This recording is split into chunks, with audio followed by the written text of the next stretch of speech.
Hola, muy buena tarde a todos. Hoy es martes 8 de junio. Estamos aquí desde las instalaciones del INSABI. Bienvenidos a una sesión más de este entrenamiento continuo México contra COVID. El día de hoy tenemos el gusto de presentarles a la doctora Graciela Tevel Belismelis. Ella es maestra y doctora en Economía por la Universidad de California en Los Ángeles, licenciada en Economía por el ITAM. Actualmente es directora del Instituto de Investigaciones para el Desarrollo con Equidad, el EQUIDE, en la Universidad Iberoamericana. Ella fue consejera académica fundadora del Coneval del 2006 al 2020, miembro del Comité Técnico para la Medición de la Pobreza, codirectora de la Encuesta Nacional sobre Niveles de Vida de los Hogares y desde el EQUIDE coordina los esfuerzos del levantamiento en COVID-19. Ambos proyectos de gran importancia e impacto social. También pertenece al Sistema Nacional de Investigadores Nivel 3. Su principal tema de investigación es la medición del bienestar. También fue miembro del comité editorial del trimestre económico. Ha participado en varios proyectos de investigación interdisciplinar con diversas universidades en Estados Unidos y ha recibido fondos para investigación del CONACYT, del National Science Foundation y los National Institutes of Health. Ella fue autora y coautora de sus publicaciones más recientes, entre ellas destacan Estudiando el bienestar durante la pandemia de COVID-19, la ENCOVID-19, de la Revista Mexicana de Sociología. Doctora Graciela, qué gusto que nos acompañe el día de hoy con nosotros. Le cedo los micrófonos para que inicie la sesión del día de hoy, doctora. Buenas tardes. Sí, buenas tardes. Buenas tardes a todos. Es un honor estar aquí con ustedes compartiendo los resultados de esta investigación que está llevando a cabo el EQUIDE de la Universidad Iberoamericana. Pues les cuento, voy a compartir una pantalla y les voy a ir contando de qué se trata este proyecto. Bueno, lo hemos denominado la ENCOVID-19 y la idea, no sé si ustedes recuerdan, pero por ahí de marzo del año pasado, el INEGI anunció que no iba a ser posible contar con las encuestas regulares de empleo como es la ENOE, pues porque no se podía salir a campo. Y entonces en el EQUIDE nos dimos a la tarea. Estábamos realmente alarmados porque obviamente estábamos viendo lo que estaba pasando en Europa y en otros países, en Asia, donde veíamos que los impactos más importantes de la pandemia en esos lugares eran sobre el empleo. Y bueno, pues entonces nos dimos a la tarea en el EQUIDE de justamente llevar a cabo una encuesta telefónica para monitorear justamente los impactos de la pandemia en el empleo. Y además dijimos, bueno, dado que el EQUIDE tiene dos grandes áreas de investigación, aquella relacionada con pobreza y movilidad y aquella relacionada con salud pública, vamos a ver de paso qué le pasa a los ingresos de las personas y en términos de salud, qué le pasa a las personas con su acceso a la alimentación y la salud mental. Esto lo iniciamos muy rápidamente en marzo y en abril, inmediatamente la primera semana de abril, comenzamos a recabar información. Entonces, al principio, el diseño que nosotros queríamos tener era un diseño en donde pensábamos en aquel entonces que la pandemia se iba a acabar en diciembre del 2020 y que no iba a durar pues más de 8 o 9 meses. Entonces era un diseño en el cual mes a mes íbamos a ir recabando información a manera como de un monitoreo. Entonces tenemos diferentes tipos de indicadores y nosotros pensábamos que íbamos a ir viendo qué le pasaba a cada uno de esos indicadores a lo largo del tiempo. Así iniciamos en abril, mayo, junio, julio, agosto. En agosto nos dimos cuenta que algunos indicadores iban cambiando poco y ya muy pocos iban cambiando mucho. Entonces, que valía la pena, en lugar de hacerlo mes a mes, hacerlo cada 2 meses. A partir de agosto lo estamos llevando a cabo cada 2 meses. Y bueno, los resultados que les voy a presentar hoy es justamente desde abril que iniciamos este monitoreo hasta la última encuesta que levantamos en marzo. De hecho, ya terminamos ahora la de mayo, pero todavía no está analizada la información y por eso no la incluyo en este momento. Bueno, entonces, ¿qué es esta en COVID-19? Es una encuesta, como les dije, telefónica, basada, de hecho, en el plan de marcación del IFETEL de telefonía celular. Y tiene un diseño científico. ¿Qué quiere decir esto? Y sí me quiero detener aquí un minutito porque hay muchas encuestas, como estoy segura que a ustedes les han hecho muchas por teléfono, que no tienen un diseño como científico estadístico robusto, simplemente son compañías que los contratan para hacer algún estudio de opinión. Esta encuesta que nosotros hicimos es una encuesta de investigación, no es un estudio de opinión.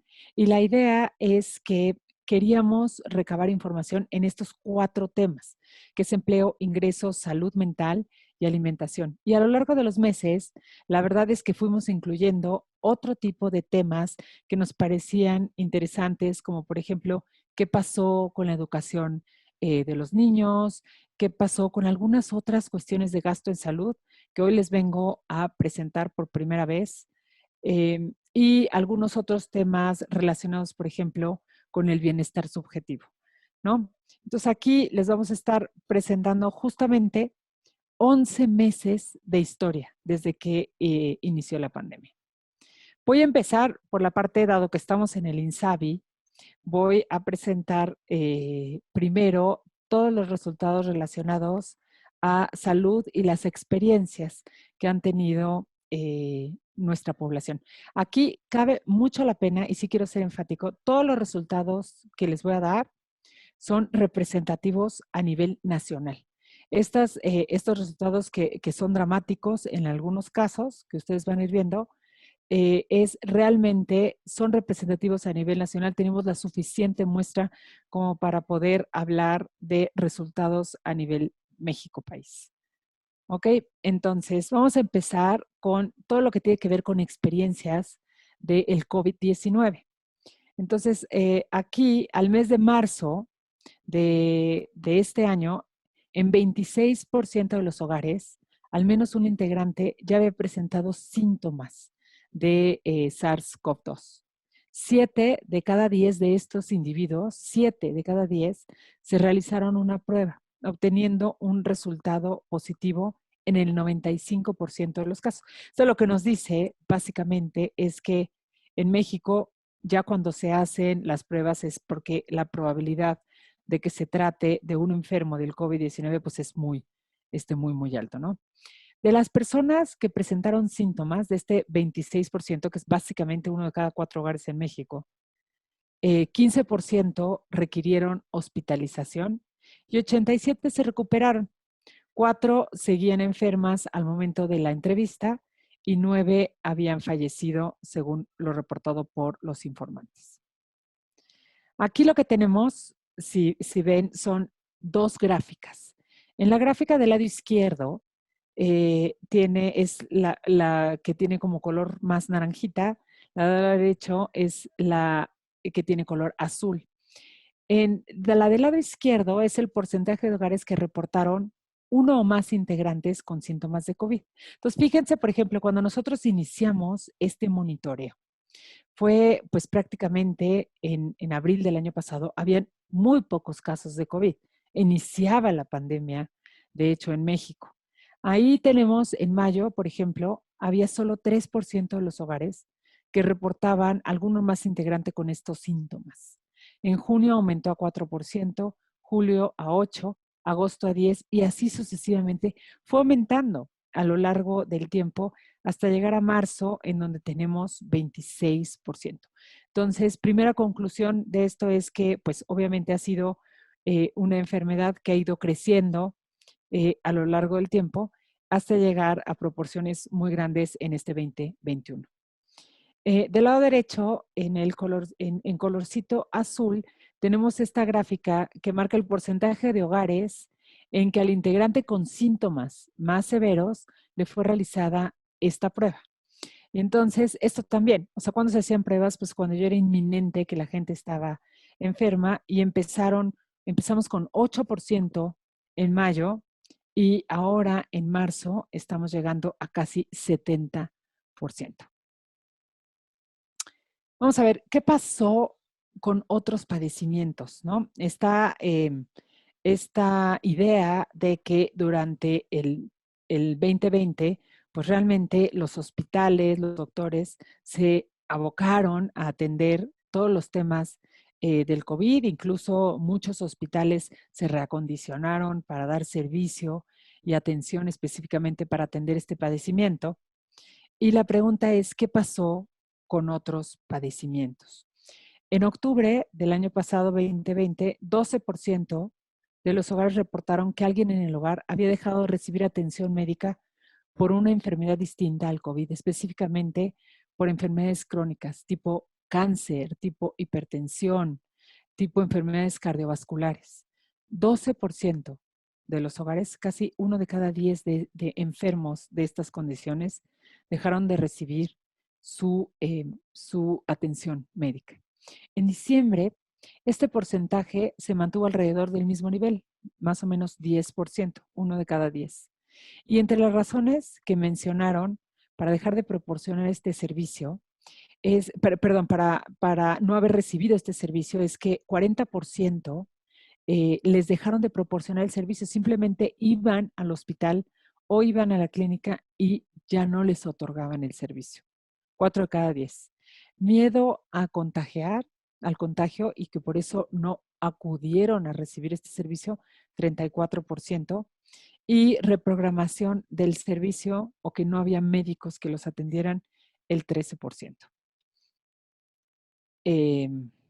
Bueno, vamos ahorita a pasar a la parte de qué pasó con el empleo, los ingresos y economías de los hogares. Y aquí sí quiero empezar diciendo que si bien vamos a estar viendo como fraccionados los temas, qué pasó en términos de empleo, qué pasó en términos de ingresos, esta pandemia realmente fue sindémica, en el sentido de que estuvieron ocurriendo muchos de estos impactos simultáneamente, al mismo tiempo y a las mismas personas. Entonces, gente que perdió el empleo o gente que sufrió una pérdida grande de ingresos, pues también tuvo parientes o ellos mismos que experimentaron, por ejemplo, enfermarse del COVID-19. Entonces, todas estas cosas, tristemente, pues pasaron al mismo tiempo. Entonces, vamos a empezar con lo que tiene que ver con la tasa de desocupación. Aquí en la COVID-19, nosotros nos dimos inmediatamente, cuando soltó la pandemia, cuenta de que no se podía seguir midiendo desocupación de la misma forma como se medía de forma oficial. ¿Por qué? Porque en esta pandemia habían dos fenómenos que no se podían tomar en cuenta. Uno es que las personas estaban descansadas. Entonces, no necesariamente a la pregunta de si los habían corrido, iban a contestar que sí o que estaban desempleados, sino que simplemente las habían mandado a sus casas, pero sin pago. Entonces, un tipo de desocupación de alguna manera disfrazado. Y la otra cuestión es, en la definición de desocupación, está que la gente sale a buscar trabajo.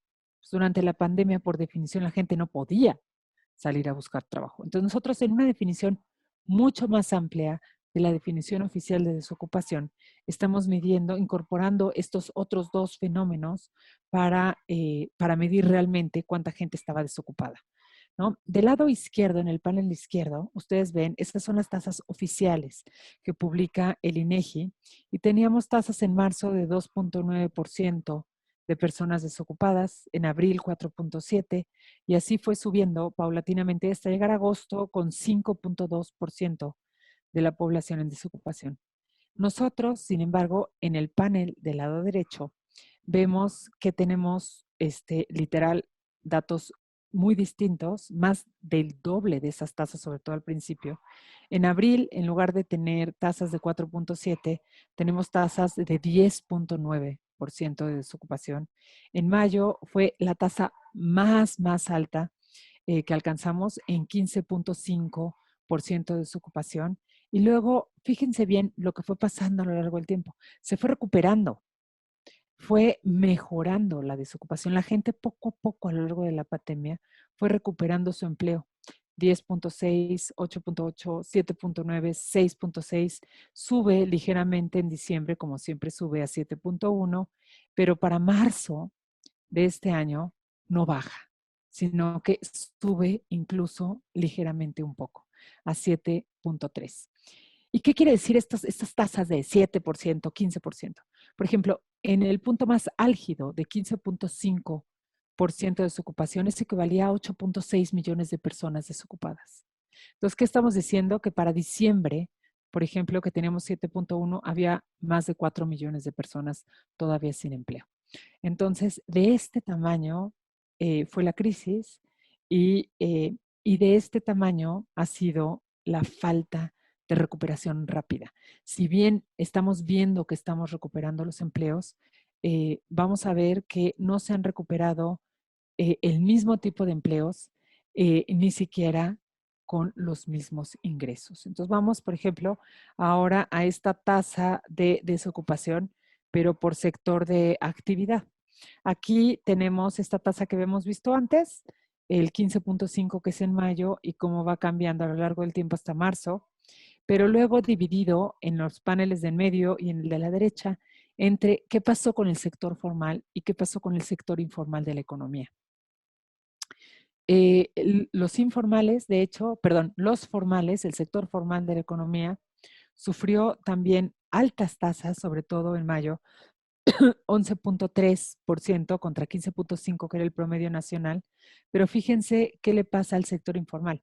Las tasas son altísimas, 18.7% en mayo del año pasado.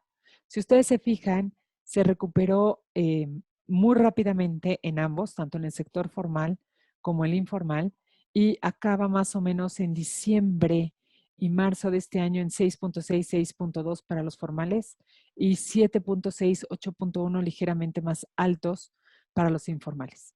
Lo que es importante de resaltar justamente de esta gráfica es lo que pasa hacia marzo. O sea, todo el mundo pensó o piensa que la pandemia de alguna manera está cediendo y que de alguna manera estamos empezándonos a recuperar. Lo que nos dice estas gráficas es que todavía no hemos tocado fondo, todavía seguimos con crecimiento positivo, por ejemplo, de desocupación en el sector informal. Esto quiere decir que hay gente que no está pudiendo incorporarse al mercado laboral. Vamos ahora a esta tasa de desocupación por sexo. Y aquí lo tenemos dividido primero en el panel izquierdo entre lo que pasó solamente comparando diciembre del año pasado contra marzo de este año y luego dividido por lo que ocurrió con hombres y mujeres. Si se fijan, las tasas de desocupación más altas son para las mujeres. Ahí tenemos que hubo un incremento significativo entre diciembre y marzo. En diciembre nosotros sabemos que aumenta la desocupación siempre, porque es una cuestión cíclica, pero vean lo que pasó para las mujeres de diciembre a marzo. Aumentó y aumentó más de 2 puntos, ¿no? Porcentuales. Entonces, esto es, otra vez, es un ejemplo de que todavía no hemos tocado fondo y todavía hay ciertos grupos que se están viendo afectados. Los hombres bajó ligeramente, tenemos que pasar de 6.7 a 5.8. ¿Qué pasa aquí? Y este es uno de los grandes resultados que hemos ido viendo a lo largo de toda la COVID, a lo largo de todos los meses, y es realmente un resultado terrible desde mi punto de vista. Cuando nosotros hacemos estas estratificaciones de los resultados por nivel socioeconómico bajo, medio y alto, encontramos casi siempre lo mismo, y es que los de nivel socioeconómico bajo, los más pobres, dentro de los pobres de México, son los que experimentan los peores resultados. Aquí vimos, por ejemplo, sin pérdida de empleo, 53%, pero con pérdida de empleo, 47%. En el estrato medio es 40%, es ligeramente más bajo, y en el estrato alto es 35%. O sea, entre mayor el nivel socioeconómico, menor es la pérdida de empleo. Vamos a pasar también, es cambio en el ingreso por nivel socioeconómico, y aquí tenemos también dividido por nivel estrato socioeconómico bajo, el medio y el alto. Y aquí tenemos los que sufrieron un menor cambio en el ingreso, los que experimentaron el mismo cambio en el ingreso, igual, o los que sufrieron un mayor cambio en el ingreso, ¿no? Aquí tenemos, obviamente, los de estrato bajo son los que experimentan el mayor cambio, 70 contra 66 contra 53, a diferencia de 26 contra 26, que es igual, y contra 35, ¿no? Entonces, lo que estamos viendo es que el cambio en el ingreso, obviamente, fue mayor reducción, por así decirlo, para los estratos socioeconómicos bajos, sobre todo comparado con los medios y con los altos. Aquí tenemos, es otra manera de verlo, qué pasa con la recuperación de empleo o de fuente de ingresos por nivel socioeconómico. Aquí es los que se recuperaron parcial o totalmente. En el estrato bajo, solo 32% se recuperaron, 68% no se recuperaron o no se han recuperado a lo largo de todos estos meses.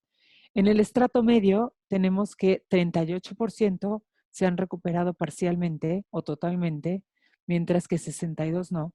Y en el estrato alto, 44% se ha recuperado. Entonces, otra vez, en la misma dirección de los resultados. A mejor estrato o a mayor estrato socioeconómico, más fácil ha sido la recuperación. Y esto sí quiero aquí detenerme porque esta ha sido una crisis que le ha pegado a todo el mundo. O sea, no es cierto que solo le ha pegado a los pobres, o no es cierto que le ha pegado más a la gente de la clase media. Le ha pegado a la gente que está en los 3 estratos, pero le ha pegado más, desafortunadamente, a los de menor estrato socioeconómico, y le ha costado más a la gente de menor estrato socioeconómico salir adelante y recuperarse. Vamos al tema de salud mental. Yo creo que ustedes, estando en el sector salud, conocen muy bien esta área y este tema, pero en México, hasta este año, de hecho, no había una medición sistemática de la salud mental. Las encuestas, la verdad, son o habían sido muy irregulares, y no se tenía realmente un diagnóstico muy claro a nivel poblacional de este tipo de afectaciones. Nosotros incluimos 2 escalas: una escala de ansiedad, la GAT-2 y la GAT-7, y una escala que mide depresión, la CISD, que son escalas mundiales, reconocidas, validadas, etcétera. Las validamos para utilizarlas vía telefónica, y los resultados que tenemos, pues realmente en general son impactantes. ¿Y por dónde puede venir esta afectación del COVID en la salud mental? Pues puede venir de muchos lados. O sea, primero es que la gente en general pues ha estado preocupada de que su salud se vea afectada.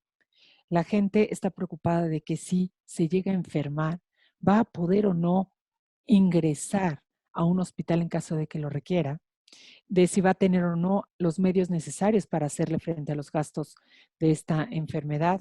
Además de que muchos también pues han perdido su empleo, ¿no? Entonces, todas estas cosas juntas generan estrés, generan ansiedad en la población, y vamos a ver en general cuáles son los resultados en estas 2 grandes escalas. Vamos aquí primero, este es el nivel de preocupación, y le preguntamos a las personas cuál es del 0 al 10, qué tan preocupado está de que su salud se vea afectada por el COVID-19. Nosotros lo dividimos como en 3 grandes grupos: las personas que no están preocupadas y que nunca han estado preocupadas, las personas que están medianamente preocupadas, y las personas que están altamente preocupadas. Vámonos, si quieren, al lado derecho, en las personas que están altamente preocupadas. En abril del año pasado era más o menos 50% de la población que estaba altamente preocupado. Bajó a 44, a 45, y luego subió mucho en julio del año pasado a 60%, y se ha mantenido más o menos constante hasta marzo de este año 58. Entonces, las personas que han estado altamente preocupadas, el porcentaje de personas altamente preocupadas se ha mantenido más o menos constante a lo largo del tiempo, y lo mismo con las personas que han estado bajamente preocupadas, ¿no? Pasó de 15% a 16%, más o menos. Entonces, esta preocupación de un gran porcentaje de la población, pues está diciéndonos aguas, porque esta gente puede estar teniendo algún tipo de estrés o ansiedad. Aquí con el GAT2, tenemos el porcentaje de personas que presentan síntomas severos de ansiedad, y aquí lo dividimos por nivel socioeconómico. Vean primero el panel izquierdo, el primero. Ese nos habla de qué ha pasado a nivel nacional. Empezamos con 32% de la población con síntomas severos de ansiedad en México en abril, y pasó a 32, 33, 31, 33, 29, 29, 31. Básicamente no se ha movido. O sea, en los indicadores que nosotros teníamos prepandemia, este indicador anda por ahí del 12% en un país como el de México. Y aquí, pues no hemos bajado del 30%, casi 1 de cada 3 mexicanos presenta síntomas severos de ansiedad. Cuando lo vemos por nivel socioeconómico, estamos el panel de los paneles de en medio más el panel de la derecha. El de la derecha es el nivel alto, que también presenta síntomas severos de ansiedad altos, que va desde el 22 hasta el 25, 21, 21%, cierran en marzo de este año. O sea, 1 de cada 5 en estratos socioeconómicos altos presenta estos síntomas. Pero vean qué ocurre con el nivel socioeconómico bajo.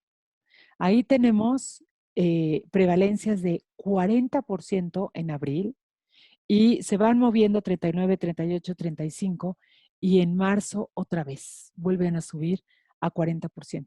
Son casi el doble de las prevalencias que tenemos en los niveles socioeconómicos altos. Entonces, lo que está diciendo de alguna manera este tipo de resultados es que la gente de nivel socioeconómico bajo está realmente sufriendo, porque sindémicamente les están pasando todas estas cosas al mismo tiempo, y tienen índices de ansiedad muy, muy altos, prevalencias de ansiedad muy, muy altos. Aquí vamos, qué pasa con estas prevalencias, pero dividido por sexo. Aquí tenemos, obviamente, esto ya lo sabemos, las mujeres tienen índices mucho más altos comparados con los que tienen los hombres, pero esto es lo que pasó entre diciembre y marzo. Ya vimos que no cambian mucho a lo largo del tiempo, pero aquí los hombres aumentaron de 22 a 26%, mientras que las mujeres preservaron el 36%, más o menos. Vamos a ver qué pasa. Esto es ansiedad por nivel socioeconómico, otra vez alto y bajo, que ya lo habíamos visto. Sigue siendo lo mismo. Obviamente, nivel socioeconómico bajo presentan a lo largo de toda la distribución mucho más altas prevalencias comparado con las de nivel socioeconómico bajo. Aquí les voy a presentar qué pasa con los indicadores de depresión. Aquí estamos midiendo la escala de CIS-D7, y tenemos del lado izquierdo, esta escala no la hemos hecho todos los meses, porque decidimos incluir ansiedad todos los meses, y aquí esto solo corresponde a los meses de abril, de junio, de octubre y de diciembre. Y aquí lo que vimos es que el porcentaje de población con síntomas de depresión en abril era 28%, luego bajó a 23 y 25%, y vuelve a subir en diciembre a 28%. Cuando lo vemos estratificado por nivel socioeconómico, tenemos que los niveles altos tienen aproximadamente 15 y 14 en las primeras tomas, y suben ligeramente hacia el mes de diciembre, 21%. Mientras que los niveles de socioeconómicos bajos andan por ahí de 35, se ve recuperado algo para junio, y vuelve a subir hasta 36% en diciembre. Entonces, no ha habido como tal una recuperación en términos de síntomas de depresión en la población, aunque parecía que se iban recuperando, pero otra vez para diciembre de este año vuelve a subir. Vamos a ver qué pasa con el acceso a la alimentación, y este es uno, yo diría, de los focos rojos en México, y que tiene un gran impacto, porque el que la gente no acceda a alimentos adecuados y nutritivos tiene efectos no solo en el corto plazo, tiene efectos importantes en el mediano y en el largo plazo. Aquí estamos utilizando, esta escala también ya fue validada y publicada para hacerse a nivel de telefonía celular.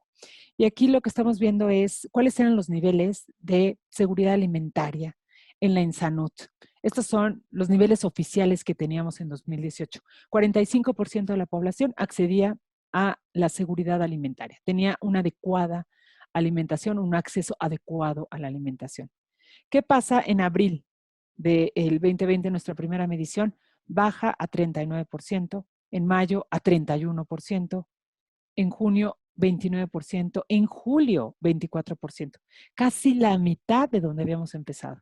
Entonces, solo en julio teníamos 24% de la población con acceso a una alimentación adecuada. En agosto sube a 25%, octubre 31%, diciembre 33% y vuelve a bajar en marzo a 27%. Parecía que nos íbamos recuperando hacia finales de diciembre del 20, pero volvió a caer, de hecho, 6 puntos en marzo del 2021. Ahora, si no hay seguridad alimentaria, pues ¿qué hay? Hay inseguridad alimentaria. Y la inseguridad alimentaria se divide en 3 grandes grupos. Lo que se le conoce como la leve, que quiere decir que la gente tiene preocupación por no acceder a alimentos, mientras que la moderada tiene que ver con falta de la calidad de los alimentos que ellos consumen, mientras que la severa tiene que ver con la falta de la cantidad. La gente ya le está faltando el comer, la comida, ¿no? Entonces vean, ¿qué le ha pasado a la inseguridad leve? Pues la inseguridad leve ha ido oscilando entre 43, 40, 45 hasta 36%. Ha ido bajando la inseguridad leve, pero vean lo que ha pasado primero con la severa. La severa es terrible, porque eso está diciendo que la gente no está accediendo, le falta los alimentos. Y estas dos, la inseguridad moderada y la severa, son las que utiliza el Consejo Nacional de Evaluación de la Política de Desarrollo Social, Coneval, para medir la carencia por acceso a la alimentación, para medir pobreza multidimensional. Entonces aquí lo que estamos viendo es que ha ido aumentando paulatinamente, poco a poco, pero consistentemente a lo largo del tiempo. Pasamos de 12% de inseguridad severa a 17% en marzo de este año. Y la inseguridad moderada había estado oscilando entre 18 y 19% y ya se había recuperado para diciembre de este año y volvió a subir en marzo otra vez 6 puntos, lo cual es bastante grave. Bueno, vamos a ver cuáles son los impactos en general sobre pobreza. ¿Qué queremos ver? Si ponemos todo esto junto y queremos hacer una estimación de cómo le va a pegar todos estos resultados al tema de pobreza en México. Entonces voy a empezar diciendo, bueno, ¿qué porcentaje de la población primero recibe ayuda? Aquí tenemos porcentaje de hogares que reportan recibir algún tipo de ayuda o de programa de gobierno. Aquí tenemos que 62% de la población no recibieron ningún tipo de ayuda o reportan no recibir ningún tipo de ayuda y 38% de la población, 4 de cada 10 mexicanos, recibieron durante el COVID algún tipo de ayuda. Aquí tenemos 16% dijo que despensas, créditos o préstamos 2.7, 1.9 vales de despensas, etcétera, etcétera. Ahora, vamos a ver cómo se distribuyen estos apoyos, que son programas sociales o apoyos por nivel socioeconómico. Aquí tenemos el AB, es el nivel socioeconómico más alto en México, y luego le sigue el C+, luego el C, y así sucesivamente hasta que llegamos al E, que son los de menor nivel socioeconómico. Si se fijan, en México reciben ayudas y programas sociales, o sea, estos 4 de cada 10 que reciben están distribuidos a lo largo de toda la distribución del ingreso. Incluso los de nivel socioeconómico más alto, hay 24, 27% de ellos que están recibiendo algún apoyo y que probablemente no lo deberían de recibir. Vean, por ejemplo, qué pasa con los niveles más pobres, el D y el E. Tenemos que más o menos 48, 50, 40% de la población reciben algún tipo de programa, pero hay 6 de cada 10 en esos niveles de socioeconómicos tan bajos que no están recibiendo nada. Entonces todavía hay mucho espacio para llegar a la población o distribuir mejor los recursos que estamos distribuyendo. Entonces, en lugar de que lo reciban el sector AB y el C más y el C, pues distribuirlo y pasarlo más hacia los sectores D y E de la población. Aquí les traigo un dato de salud también que yo creo que es bien interesante, sobre todo para ustedes, para el INSABI, y es gasto en atención médica por el COVID-19 por hogar. Pensando en todas las personas de su hogar que tuvieron síntomas de COVID-19, ¿cuánto estima que gastaron en total para su atención médica? Y aquí es por evento. Entonces tenemos, no gastaron nada, el 5%. Gastaron menos de 1,000 pesos el 14% de la población. Entre 1,000 y 10,000 pesos, el 45% de la población. Pero entre 10,000 y 50,000 pesos, el 28% de la población. 6% entre 50,000 y 100,000 pesos y 2% más de 100,000 pesos. Vamos a ver si esto es mucho o poco.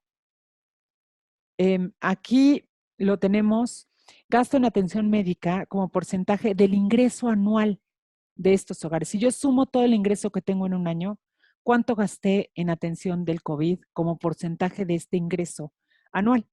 Y tengo que menos del 10% de la población gastó 56%. Entre 10 y 50%, el 27% de la población, entre 50 y 100% de su ingreso, el 9% de la población, y más del 100%, el 8% de la población. Entonces tenemos ahí un porcentaje muy importante de gente que se está gastando todo lo que tiene en un año para poder hacerle frente a esta enfermedad. Vamos a ver ahora. Aquí también es gasto en atención médica como porcentaje del ingreso anual del hogar, pero según nivel socioeconómico. Y otra vez que vemos que para las personas con ingresos más bajos, pues el porcentaje que gastan pues es muy, muy alto, ¿no? Entonces, otra vez, son aquellos, los que están en estratos socioeconómicos más bajos, los que tienen un gasto que representa un gasto de bolsillo muy, muy importante. Entonces, por un lado, hemos visto que no están recibiendo tantos apoyos, sobre todo los de nivel socioeconómico muy bajo, hay muchos que no reciben. Por lo otro, estamos viendo que están gastando de su bolsillo para atender este tipo de enfermedad. Y entonces, ¿cómo le están haciendo frente a esta crisis? ¿De dónde sacan el dinero? Entonces, aquí en esta gráfica lo que estamos presentando es justamente estas estrategias que siguen los hogares para hacerle frente a esta crisis. Y vean nada más, por ejemplo, aquí es distintas estrategias que pueden seguir los hogares, como empeñar o vender a un activo, como dejar de pagar deudas, no pagar renta o servicios, pedir prestado y vender o buscar otro empleo. Fíjense el azul, que es el más alto, pedir prestado. En mayo, 24% de la población pedía prestado para hacerle frente a esta crisis. Vean cómo ha ido subiendo a lo largo de los meses. En junio, julio, agosto, llegando a marzo a 45%. Esto está casi doblándose el porcentaje de la población que está teniendo que pedir prestado. Luego tenemos, por ejemplo, vean qué pasa con vender o buscar otro empleo, que es el rosita que está ahí como guinda. Pasó de 10% en mayo del año pasado a 32% este año. Aumentó 2 veces más, 200%. Vean qué pasó, por ejemplo, con empeñar o vender algo. Pasó de 14% al 29%, se dobló. Entonces, lo que nos dice esta gráfica es que los hogares en México lo que están haciendo es poniendo en riesgo su patrimonio. Se están endeudando, están vendiendo sus activos, están están no pagando deudas y de alguna manera están poniendo en riesgo el patrimonio que tienen a mediano y a largo plazo para hacerle frente a esta crisis. Vamos a ver qué impacto va a tener todo esto en términos de la medición de pobreza. Aquí tenemos exactamente, estamos utilizando la misma metodología que utiliza el Coneval para estimar pobreza. Los programas son públicos y cualquiera los puede correr. Y tenemos la información que es pública de Coneval en 2018. Ellos en agosto de este año van a estar publicando las correspondientes a 2020, ya muy pronto, dentro de mes y medio. Y oficialmente, los niveles de pobreza en 2018 eran 42% de la población. Aquí, con las estimaciones que estamos haciendo nosotros con información de los parámetros derivados del ENCOVID, tenemos que, con información de mayo, la pobreza subiría 10 puntos a 52% de la población, mientras que a marzo todavía un poco más, 54%.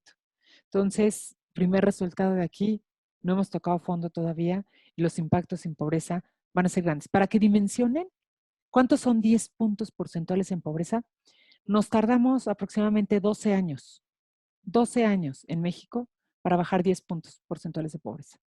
Entonces, aquí estamos subiendo en un año 10 puntos porcentuales así de rápido. Vamos a ver qué le pasa a la pobreza extrema, que yo creo que también es terrible estos resultados. Nosotros teníamos oficialmente 7 puntos de pobreza, 7 puntos porcentuales de pobreza extrema en 2018 y lo doblamos, 15% con las estimaciones de mayo o 15% con las estimaciones de marzo. Va a haber el doble de pobres en pobreza extrema debido a la pandemia. Vamos a ver cuando diferenciamos qué es lo que está pasando con las carencias. Vean, por ejemplo, la carencia por acceso a la alimentación, que esa es la que estábamos viendo hace ratos cuando estábamos viendo los resultados de la ELCSA. Tenemos aquí la carencia por acceso a la alimentación es 20% era en 2018, según los datos de Coneval, 1 de cada 5 no tenía acceso a alimentación, mientras que ahora pasamos a 34 y a 37%. Entonces, obviamente esto se refleja en las cifras de pobreza, puesto que alimentación es una de las dimensiones que se toman en cuenta para la medición de la pobreza. Vean, por ejemplo, del lado derecho, tenemos lo que pasa simplemente con ingresos, ya no pobreza multidimensional. Acuérdense que la manera oficial de medir pobreza en este país es multidimensionalmente, no solo tomando en cuenta los ingresos, sino tomando en cuenta acceso a la salud, acceso a la seguridad social, acceso a la educación, acceso a la vivienda, etc. Entonces aquí tenemos pobreza extrema por ingresos, sube de 17% a 34% en mayo, a 32% en marzo, y pobreza esa es la pobreza extrema, mientras que la pobreza total sube de 49% a 62 y 63%. Entonces estamos teniendo obviamente un impacto muy grande en pobreza. Y aquí se los voy a poner para que lo vean cómo era. En 2018, antes de la pandemia, 7% eran pobres extremos. Si tuviéramos 100 personas en México, ¿cómo se distribuirían esas 100 personas en estos cuadrantes de pobreza? 7 estarían en pobreza extrema, 35 estarían en pobreza moderada, 7% serían vulnerables por ingreso, pero no por carencias, 29%, que son estos amarillitos, serían vulnerables por carencias, pero no por ingresos, y 22% serían no pobres. Así estaba pintado México, el panorama de pobreza antes de la pandemia. ¿Qué ocurre después de la pandemia?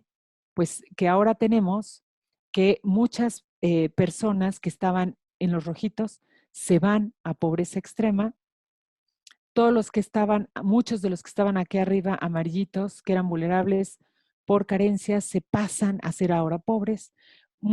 Algunos de los que estaban aquí en verdes y que eran no pobres, se pasan a ser vulnerables por ingreso. Tenemos que pasamos pobreza extrema de 7 a 15%, pobreza moderada de 35 a 38%, pobreza por ingresos de 7 a 10%, y los grandes perdedores son los llamados la clase media, ¿no? Todos los que están en vulnerables por carencias, que eran 29%, pues se distribuyen, pasan a ser solo 19%, y los no pobres pasan de 22 a 17%. Entonces, las conclusiones, la pandemia sin duda afectó severamente el bienestar de la población en términos de empleo, en términos de ingresos, en términos de afectaciones en la salud mental, en términos de acceso a la alimentación y en otras dimensiones que no estamos presentando aquí, pero hay afectaciones también en la parte educativa, en términos de acceso a Internet, etcétera, y otras cosas que no presentamos aquí. Creemos que el fondo aún no lo hemos tocado, todavía seguimos viendo incrementos en algunos de estos indicadores a lo largo del tiempo, sobre todo para marzo de este año. La pandemia ha afectado más a los de menor nivel socioeconómico, haciendo estas brechas que ya existían entre los que tenían más y los que tenían menos aún más grandes. Ha afectado más a las mujeres y todos estos impactos que estamos midiendo, sobre todo los de alimentación y los de pobreza, van a tener secuelas a mediano y largo plazo. Que los niños no tengan, digo, ¿qué les digo a ustedes que son los expertos en salud? Que no tengan acceso a una alimentación adecuada cuando son chicos, pues va a tener repercusiones en su desarrollo y en su productividad a mediano y largo plazo. Y estamos viendo también y estimando efectos profundos en la pobreza que creemos va a continuar a lo largo de todo este 2021. Pues yo hasta aquí dejo mi presentación y más bien abro para que platiquemos o por si tienen algunas dudas o quisieran platicar de algún tema en particular. Muchas gracias, doctora Teruel. Les recordamos a los participantes que es una sesión a micrófono abierto, por lo que si ustedes quieren hacerle alguna pregunta a la doctora, lo pueden hacer por medio del chat o levantando su mano en la plataforma y nosotros les activaremos su micrófono. Mientras, doctora, aquí ya tenemos una pregunta. Hola doctora, ¿cómo está? Muy buenas tardes. Muy Oiga buenas doctora, tardes. primero que nada pues quiero agradecerle, la verdad es que me parece que el trabajo que ustedes y su equipo han hecho en poder recopilar estos datos que nos permiten pues ver este momento de cómo está afectando esta condición sanitaria que pues fue una emergencia a nivel nacional, pues le agradezco muchísimo, pero yo tengo una duda sobre todo sobre cuestiones metodológicas de cómo fue la recopilación de datos para poder darnos todas estas cifras que usted nos brindó en esta presentación. No, con muchísimo gusto. Tenemos un diseño estadístico muy robusto porque tenemos una selección aleatoria de números que emanan del Plan Nacional del IFETEL. Y entonces, por ejemplo, para cada uno de los levantamientos, nosotros elegimos una muestra muy, muy grande, como de 100,000, más o menos, y son números aleatorios, de tal forma que, por ejemplo, si alguien no contesta el teléfono, como ocurre, digo, a todo el mundo nos han hablado y hay veces que uno no tiene tiempo o simplemente no quiere contestar o no contesta una llamada de algún desconocido, pues se reemplace también aleatoriamente ese número para que al final, con la muestra que nos quedemos, sea una muestra que represente a la población mexicana. Entonces, primero, la primera parte de tu pregunta tiene que ver con justamente ese diseño, ¿no? Que es muy distinto a partir, por ejemplo, de una muestra de números de un marco muestral que no se puedan reemplazar, porque las llamadas por teléfono, las entrevistas por teléfono son muy distintas a las entrevistas cara a cara. Entonces, sí tienes que tener un proceso muy bueno para reemplazar, para poder tener representatividad. Cuando nosotros, yo les puedo enseñar o compartir si quieren algunos de los documentos metodológicos que tenemos, cuando nosotros comparamos, por ejemplo, cómo es la distribución poblacional de nuestros resultados, de las personas que nos contestan con, por ejemplo, los resultados de la distribución de la Enduti o del censo o de otro tipo de encuestas, estamos exactamente sobre ellos, exactamente igual. Entonces, está muy bien captada, es una encuesta que está muy bien distribuida y por lo tanto, pues los resultados son muy confiables. Pero con muchísimo gusto, los documentos metodológicos, sobre todo los estadísticos y toda la validación que está detrás, los podemos compartir. Muchísimas gracias, doctora. Sí. Muchas gracias, doctora. Aquí ya tenemos una mano alzada del doctor Andrés Esperanza desde Guanajuato. Doctor Esperanza, buenas tardes. Ya tiene activo su micrófono, doctor. Hola, buenas tardes. Pues muchísimas gracias. Una información, espero que nos sea útil a la mayoría. A mí se me hizo muy interesante, sobre todo ver la crueldad de los números, ¿no? Porque muchas veces nos imaginamos que algo por el estilo está sucediendo, pero no conocemos la frialdad de esos datos ya específicos. Así es que un agradecimiento por tomarse el tiempo de mostrarnos los números fríos, pero que a su vez nos van a hacer revalorar los efectos que va a tener todavía, porque esto va para largo, todavía nos falta un buen rato de COVID.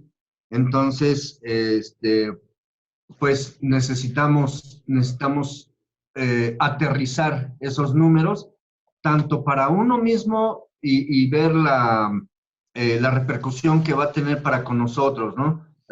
Vaya, a mí en lo personal, aparte de la tardanza para la vacuna que se nos dio al sector salud, los 5,000 pesos en lo que valoraron nuestra participación COVID, más 5 días de asueto, dice uno, vaya, cómo me quiere mi gobierno, ¿verdad? Pero bueno, entonces yo creo que es importante, ¿no? Tomar en consideración todos estos datos que nos acaban de dar, insisto, muy agradecido, para que no nos pesque la cuesta del 2022, porque así como tenemos una cuesta de enero cada año, vamos a tener una cuesta para el 22, para quienes se endrogaron, porque desgraciadamente a los compañeros que les ha pegado más fuerte el COVID, no gastaron el 100% de su salario, gastaron mucho más, y estoy hablando de una sola persona que se enfermó en casa. Gastaron mucho más de lo que ganan, al menos aquí en la Secretaría de Salud. Entonces, el hacer esa recuperación a muchos y les va a costar, yo creo que un buen rato. Nuevamente, muchas gracias, felicidades, una buena presentación, una excelente presentación, y un saludo a todos por allá. Muchas gracias. Muchas gracias. Muchas gracias, doctora Esperanza. Aquí también tenemos un comentario de Marta Elisa Romero que dice, doctora, la gente tuvo que vender su casa para enfrentar el tratamiento de COVID, el alto costo de los medicamentos de patentes muy alto para la gente y la pérdida de sus empleos y crisis económica mundial. Y ella pregunta, ¿ha dejado a la gente en ser más pobre? Ha dejado, perdón, ¿me puedes repetir otra vez? ¿Ha dejado qué, perdón? Que se ha dejado a la gente más pobre, doctora. Sí. No, no, sí, por supuesto. Eso lo vimos, lo respondimos de alguna manera cuando veíamos el porcentaje del ingreso que habían gastado las personas para atender, los servicios relacionados con la enfermedad del COVID, por un lado, y por otro lado, estas estrategias que están utilizando las personas porque no tienen ingresos suficientes y entonces se endeudan, dejan de pagar la luz o van y empeñan algo. Y cuando vimos, por ejemplo, las cifras de pobreza, cuando ustedes ven esos cuadrantes, justamente la pobreza está aumentando, pero porque la gente no solo está bajando los ingresos, sino se está comprimiendo en esos cuadrantes, sino además la gente que estaba del lado derecho también se está pasando hacia el izquierdo. Y es por eso que está aumentando más de 10 puntos la pobreza, que suena a poco, 10 puntos, pero es muchísimo en términos de pobreza. Estamos hablando de 10% de la población. Estamos hablando de 12, 13 millones de personas que van a caer en pobreza que antes no estaban en pobreza. Entonces, sí, la población en general se está empobreciendo y sobre todo para hacerle frente a esta crisis, que es una crisis no solo sanitaria, ya se volvió una crisis económica, interseccionada con la parte sanitaria, interseccionada con la parte de salud mental, porque la gente está muy preocupada, ¿no? Por no tener los medios para salir adelante. Doctora, muchísimas gracias. Y ligado justamente con esta pregunta, la doctora Silvia Santoyo de Querétaro nos dice, este es un panorama muy desolador, la información es muy importante. Sin embargo, ¿qué podemos hacer cada uno de nosotros para disminuir estos efectos del COVID-19 justamente en esta crisis que usted nos enmarca? Sí, mira, yo creo que eh, es un comentario bien importante y lo primero es que hay que reconocer que lo que no se mide no se puede mejorar. Y es muy importante tener diagnósticos de la magnitud de los problemas.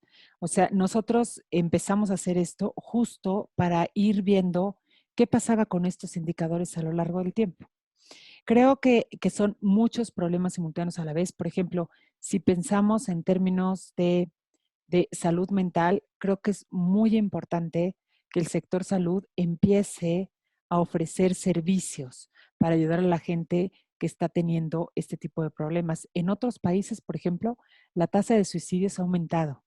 No sé cómo andan las tasas de suicidios aquí en México, pero es un tema pues escalofriante, ¿no? Entonces necesitamos más ese tipo de servicios desde como personas físicas. ¿Qué podemos hacer? Pues acercar, por ejemplo, a gente que tenga ese tipo de problemas a los lugares donde pueden a lo mejor darle este tipo de servicios, estar informados para saber bien hacia dónde los podemos orientar. En términos de empleo, pues está bien difícil qué podemos hacer nosotros por este lado, porque ha habido poco apoyo a los pequeños empresarios, ha habido muchas empresas que han cerrado y los empleos desafortunadamente no se crean de la noche a la mañana, se crean muy despacio, entonces tenemos que esperar a que haya inversiones por parte de privados, inversión extranjera que venga a México y que empiece a crear empleos. Creo que es complicado hacer algo directamente nosotros. En términos de acceso a la alimentación, creo que sí pues sí es un tema, para mí es un foco muy rojo porque tiene secuelas en el mediano y largo plazo muy importantes, sobre todo para los niños, ¿no? En términos de desarrollo, en términos de crecimiento, en términos también de productividad. Entonces, ahí, por ejemplo, desde la sociedad civil, ¿qué se puede hacer para acercar alimentos a través de comedores, a través de despensas, a gente que realmente lo necesita? Creo que es importante saber la magnitud del problema y ahora lo que hay que hacer es ver en dónde están estas personas y cómo podemos acercarles pues algún tipo de solución. Muchas gracias, doctora. Aquí también tenemos un comentario de Almanidia que dice: buenas tardes, muchas gracias por su ponencia, doctora, muy ilustrativa. Mi pregunta es, ¿existe algún ejercicio comparativo de México en relación a otros países de América Latina, ya que se trata de una problemática de salud y económica global y hemos tenido en puerta un incremento de la migración? Muchas gracias. Sí, hay pocos estudios, empiezan a hacerse ahora, sobre todo estudios comparativos. Hubo uno muy bueno, pero solo en términos de empleo y de ingresos, en donde se comparó lo que estaba ocurriendo, por ejemplo, en Argentina, en Chile, en México y en otros lugares. Y ahí veíamos que México tenía impactos más o menos de la misma magnitud que el resto de los países, pero le estaba costando más trabajo salir adelante justamente porque no había recibido apoyos del gobierno. Entonces, creo que van a empezar a salir poco a poco. Hay algunos en donde comparan solo qué ha pasado con salud mental, ese se disparó en todo el mundo. Hay algunos otros que están viendo qué ha pasado con ingresos, pero ninguno que tenga como que estos cuatro temas de forma simultánea. Creo que van a empezar a salir y en cuanto salgan, pues con mucho gusto compartiremos los resultados. Muchas gracias, doctora. Aquí también tenemos otra pregunta de la doctora Adriana Manrique que dice, si bien ya conocimos el panorama general, mi pregunta es, ¿qué estrategias serían las mejores para que implemente el gobierno en cuestión de salud para hacer frente a esta crisis, doctora? Eh, pues sí, la verdad es que tenemos que tener un sistema de salud, no sé, financiado a lo mejor de alguna otra manera para asegurarnos que le llegue primero a toda la población y que no tengan que estar erogando de su bolsa para hacerle frente a estas enfermedades. Sí tenemos que tener una revisión del sistema de salud que tenemos para que realmente sea universal y no sea tan oneroso para las personas cubrir este tipo de enfermedades. En términos de salud también, pues a mí me preocupa mucho el tema de las enfermedades crónicas desatendidas, porque usted deja de atender un cáncer, un tratamiento de cáncer por 6 meses y puede ser fatal. O sea, cuando lo quiera atender 6 meses después, pues puede ser demasiado tarde. Entonces, necesitamos un sistema de vigilancia epidemiológica que funcione y que nos alerte de justamente dónde están los problemas, cuándo están empezándose a disparar esos problemas para poder detectarlos y no dejar que crezcan, ¿no? Y que sean tan grandes, sino atenderlos justo en el momento que se tienen que atender. Muchas gracias, doctora Graciela. Sin duda, una ponencia muy interesante, doctora. Doctora, para cerrar esta sesión, ¿hay algo que no le hayamos preguntado, doctora? Algo que considere muy importante para que se queden nuestros participantes esta tarde, el día de hoy, doctora.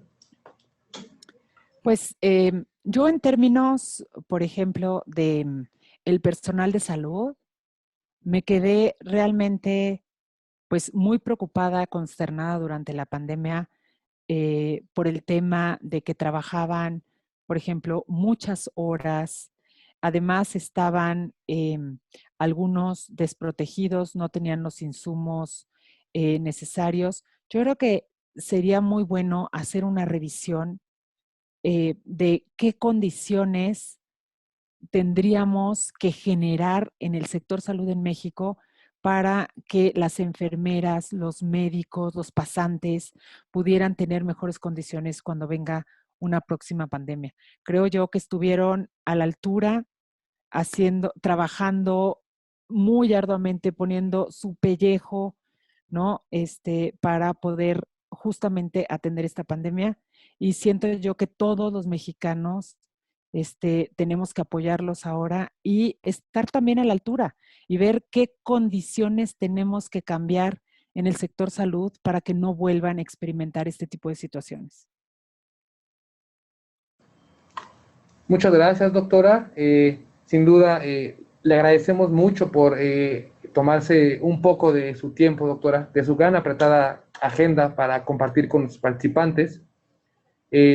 Sabe que las puertas del INSABI están abiertas, doctora, y pues ojalá podamos participar en futuros proyectos, doctora. Muchísimas No, gracias. con muchísimo gusto y toda la información está disponible en la página de la Ibero, en el EQUIDE, que es el instituto que yo dirijo. Pueden meterse, pueden bajar las bases de datos, son públicas. Los estudios que vamos publicando también los pueden bajar con mucho gusto, los cuestionarios. Perfecto, doctora. Muchas gracias.